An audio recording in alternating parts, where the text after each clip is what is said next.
my message for the church is the same as it is for the world. Like, let's stop treating brokenness like a death sentence. That I think that we can sometimes, if we're not careful, it's like, man, I'm going through this. People have hurt me. I've made bad choices. Whatever it is that we see as broken or failure or pain, we serve a God that can take all of that and work it for his good. This is the Grace Story Podcast. Today's guest is Steventhen Holland. Steventhen is a husband, father of 3 beautiful daughters, worship leader, singer-songwriter, author, speaker, national pro-life advocate, and the founder of Broken Not Dead Ministries. His work has touched countless lives across the country and on our campus today. And so we're excited to have him here to be able to share a little bit about his personal journey. Thank you. Thank you for having me. Thanks for being in our community. You were here for a Right to Life banquet last night on our campus, and then chapel this morning. And I just asked you this question, and fascinating, but Steventhen, not a name I've had to work at pronouncing, and I think I got it down now. But where did that come from? I'm going to give you the short version, and regretfully, I didn't have time at chapel today to share this. But my birth mom was actually raped by 5 men. And she carried me homeless, chose life for me. I found all that out at 27 years old. I didn't know it, again, for most of my life. I was a foster kid and adopted. There's a whole story there. But when I met my mom, I asked her, like, did you really name me Steventhen? My middle name is William. And she said, yeah. And what I found out was that Stephen was my uncle, her brother, and that's actually how I found my birth mom, was through he's a magician and ventriloquist from Spartanburg, South Carolina. He's an interesting person. Let's put it that way. But his name was Stephen, and then my grandfather, her dad, is named William. So she wanted me to have both names. So my mom, even though when she was 18, when she named me, she only functioned as an 11-year-old mentally as a child. So when you hear her say the name, literally it's Steventhen William. It's both. So whoever heard it in the hospital that day, the way they heard it was Steventhen, Steventhen. And so that's my name. I'm the only one in the world. I own .com, .org, and .net. Yeah, well, hey, that part is memorable. It's, right. Did you ever go by Stephen when you were younger, or did you always? Okay. Like growing up, it was always Stephen and Steve-O, Sure. And then later in life, of course, becoming a man, Steve. But I was 27, like I said, when I found out what my mom did for me. And it's really honoring her to go by the name that I was given. So, and I think, honestly, a miracle to me is my adopted family. So I went into foster care at 7 days old and adopted by the same family at age 2. Many people were telling them, you need to change this kid's name. This is weird. And they said, no, that's the name his birth mom gave him. So we don't know the story, but we want to honor her. So we'll keep the legal name. We won't call him that, but we'll keep the name on the birth certificate. So I'm so thankful for them. I mean, that just kind of shares a little, tells you a little bit about the type of family I grew up in. Yeah. Well, let's go in order here a little bit of just your story. And you shared a little bit of the testimony, but talk about finding your birth mom and meeting her, those, for the first time, beginning to develop a relationship with her. What did that mean to you? How did that change you? What did you learn? We don't have enough time, but great question.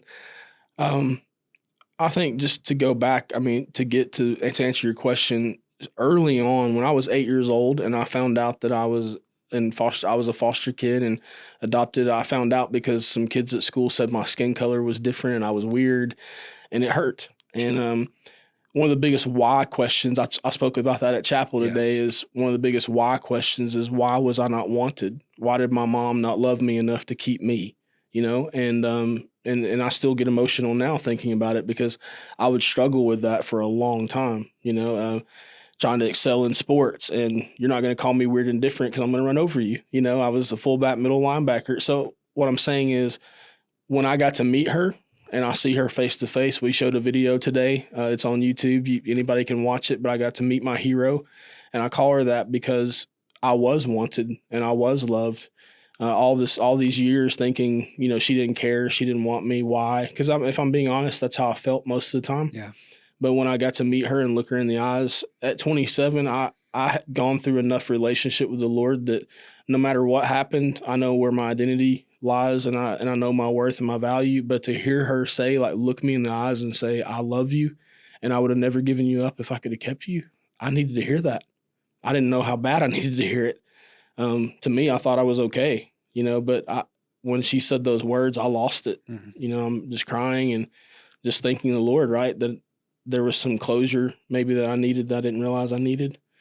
So that's a lot to process even for a 27-year-old man. But honestly, it was just thankfulness. Like, just God is so good, so faithful. She is a hero. Like, to say that even as an 11-year-old, she knew that her baby was worth fighting for, even when the rest of the world would maybe say I wasn't worth it. Mm-hmm. You have lots of heroes in your life, Mm-hmm. and I know your foster adoptive family is one of those as well. So talk a little bit about your growing up years, and you mentioned that experience when you were 8 years old, and even the most important thing, how they helped you find and run into Jesus. Yeah. So talk a little bit just about your foster adoptive family. Well, I mean, I teased earlier today. I mean, when I speak, I had a drug problem growing up. I was drug in, kicking and screaming to every church known to man. Not only did we go to church, like normal Sunday, Wednesdays, we were there every time the doors were open. But also, my mom's side of the family, so my adopted family, they had a gospel quartet. So we would also go and travel and sing and. So I'm a singer-songwriter, got to sing the pleasure of singing a little bit today. It was phenomenal. Well, thank you. And but I just grew up around the church, around, just Jesus. And Jesus was always a part of my life. And I'm so thankful for that. But that 8-year little boy that found out that he's the wrong color and weird and different and all those things, I came running to him. It didn't take me long, maybe a couple months of processing and trying to cope with what I just heard, but I came running to the Jesus that I've been told my whole life, that he's a comforter and provider and of course Savior, and I needed him. So I'm thankful that that's where they pointed me to, was Jesus all the time, and still do. So foundationally, yes, very important. You talked about identity, but you talked about football and who are you, and what's the message you're trying to bring to others about, because your story is uniquely hard and challenging, and yet everyone's story in this broken world is challenging in its own way and in different ways. What's the message you're trying to bring? Yeah, I would think that for me, it's a message that brokenness is not the end of the story. I think that we can all find common ground on that, that we are broken and we have to admit that we are. My message for the church is the same as it is for the world. Like, let's stop treating brokenness like a death sentence. That I think that we can sometimes, if we're not careful, it's like, man, I'm going through this. People have hurt me. I've made bad choices. Whatever it is that we see as broken or failure or pain, we serve a God that can take all of that and work it for his good. And I believe that with all my heart. Like, I think for me, as a personal testimony, I've seen him be faithful, my whole life. So why would I think otherwise? So again, like, my message is, I have a ministry called Broken Not Dead, but it's more than a ministry. It's a battle cry. And that's how I live my life. I'm broken, but I'm not dead yet. So that would be my heart for everybody, to say, hey, look, let's pause for a second. I know you've been through some stuff, but it's just brokenness. And it's not just, I think that maybe lightens it too much, but it is brokenness, but it can be restored and healed. But we have to do something. We have to surrender to the master potter so he can do the healing. But here's this beauty that comes out of that. That object still has purpose. It's actually worth more than it was in its original state. If you've ever heard of kintsugi, the Japanese art form of mending broken pottery, they put precious metal in the cracks. Right. So gold, silver, platinum.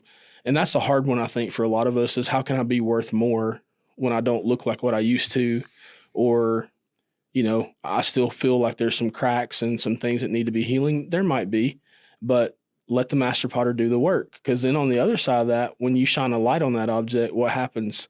It reflects the light. It couldn't reflect the light if we hadn't been broken and restored. So I'm going to start preaching, but that's my message. Go for it. That's my message. You're not done yet. No matter, I know we can, a lot of us, because some brokenness is a lot more broken than others, but there's nothing too broken that God can't restore. Yeah. For all have sinned and fall short. We've all been infected and affected by absolutely. sin. And so, you get into your adult years and your story, at 27, you learn your story, and now you've been able to, like you said, what was broken, what was hard, what was hurtful. You're not dead yet, and so you're doing something. Right. What is your ministry now? What does it look like? What are you up to, on a weekly basis to get this message out? Well, I thought I was going to be a youth pastor for the rest of my life, and I was fine with that. I love to impact students, but then God quickly showed me, I was on staff at a church. I think 2013 was the last time I've been on staff. I actually worked for a pregnancy center for 3 years doing abstinence education. So I was that guy going into the schools and trying to help students make healthy choices. And in that season, I started incorporating my testimony into that. And I love Revelations 12:11. It says we overcome by the blood of the Lamb, so Jesus, and then the power or word of our testimony. So when I started working that story into those presentations, God just kind of revealed to me and, kind of put a call on my life that, man, I've got to be a voice, right? Not just in the church, but to the world. And where he's really increased that territory is pro-life. In 2023, I was a National Pro-Life Speaker of the Year. I went 2018, my wife and family and I, we literally launched out, God calling. We lived off $11,000 that first year, never went homeless, never, I was able to feed my family by the grace of God. We lived in mission housing. I had a lot of people that were like, what are you doing? Go back on, staff, work, have health insurance, work. And they're not wrong, but I had to be faithful to what God called me to do. And of course now, again, 2023 Speaker of the Year, pro-life. But this year I went from 4 events in 2018 to 60 this year. I have 20. I'm in the midst of a 29 event speaking tour this fall, and I stand on a lot of stages and get to glorify the Lord and, that message of Broken Not Dead, but I also get to raise money. And I've been successful at it. And I'm thank God that I get to partner with these organizations that I truly believe in their work. And so it's like local pregnancy centers. Again, last night I got to speak for the Right to Life organization here in the area. And I also get to do foster care and adoption, which is very special, and close to my heart. Get to raise a lot of awareness and support for those organizations as well. But I still get to lead worship. I still get to preach occasionally. But Jesus is still going to get in there somehow, some way, like it's right? Always, because I tell people, yes, I'm here to raise funds for your organization, but first and foremost, I'm here to make much of the gospel, and I get to minister, and that's how I approach it. It's just a little different than what I thought God was going to have me do for the rest of my life. Right. This is just something that we didn't even talk about this, but just caught me this morning. You started with a song. That turned into a worship, session with the students. You ended with a song. And in the video with your mom, it also shows, her singing and then you singing with her. And despite her mental disabilities, she was very comfortable on stage. She was what I noted, and loved to sing and perform, which obviously is, it's like, that's your career, like you're a singer, songwriter. It was a little bit of a wow thing to me. And I don't know what kind of family you grew up in, if that was typical for, your adoptive family too. But for you, was there like, you could see yourself in her and her in you? Oh, absolutely. Again, going back to the question you asked earlier about how did it feel, to meet her, that like processing all those feelings. So I had 11 years with her. She actually passed away on Thanksgiving of 2020. I told the students today, she choked on a sandwich. I was like, really, Lord? Like after all the stuff she's been through, you're going to take her out of this world on a sandwich, but that was processing for me. But those 11 years spent with her, I wasn't able to have the relationship that I really wanted to have with her. It was very difficult because she's only an 11-year-old mentally. But my girls got to meet Gigi, Grandma Glinda, all three of my daughters. They colored with her. They played Barbie dolls with her. But I long for more of a relationship with her. But here's the beautiful thing. In that video that we showed today, and it's on YouTube, she said, "I love Jesus." That's profound to me, that in the heart of a child, like the mind of a child, that's enough for me. I think she has a relationship with Jesus, or had a relationship with Jesus, and I think she's complete and whole and waiting on me to get there, right? So I don't think I answered your question, but that's just, I long for more and I wanted more, but we tried to love her the best that we could with the years that we had with her. So it was I was honored, as her son, to be able to do that. She met all three of her grandkids, and that would not be here if she wouldn't have fought for me and chose life. Yeah. And, so yeah. And but it is very a beautiful, I like to think when I met her for the first time, she was 46 and I met her in that mental institution. Like I had 2 hours with her before what you see on the video. So she sang probably 2 or 3 songs even in that time that I was with her. They didn't necessarily make sense to anybody but her, but I'd like to think that she was worshiping, in her own way. Thank you for sharing your time. Thank you for sharing your story. You're welcome. With our community, with our campus, and pointing us to Jesus. Yeah. If people wanted to hear, I know you've shared about this much of the story. If people wanted to learn more about you, learn more about your story, connect, what's the best way for them to be able to do that? Well, the beautiful thing is I tell all the marketing and branding people, you don't have to worry about SEO for me. I'm the only Steventhen in the world. And it's Steventhen. Yeah, exactly. So it's STEVENTHEN. So Steventhen.com. So definitely the website's always a good place, but I'm on all the social platforms, mostly Instagram, Facebook. And then of course got some YouTube stuff. I have 25 songs out there digitally. So if you like to listen to anything, Spotify, Apple Music, YouTube. Your nonprofit's got videos out there. Yep. The nonprofit too, with Broken Not Dead. We have 40 Broken Not Dead stories so far that we've been able to raise funds for and free and available for those who may want to use them. And that's been a beautiful thing, how my heart in doing that was to create a platform for people to share their story, for it to go out to other people. But just the amount of, it's something, even organization. I've had churches that all across the world that have showed it on a Sunday morning, or even schools, using it as a testimony for students to see. And it's just, I'm glad that God put that in our heart to start producing and putting out for the world. Well, thank you for being a part of campus, being a part of our community this last day, and we'll be praying for you as you continue on the tour and continue to spread the message of hope in Christ. So, and thanks to all of you for listening to the Grace Story podcast today. Thanks for the marketing team in producing it.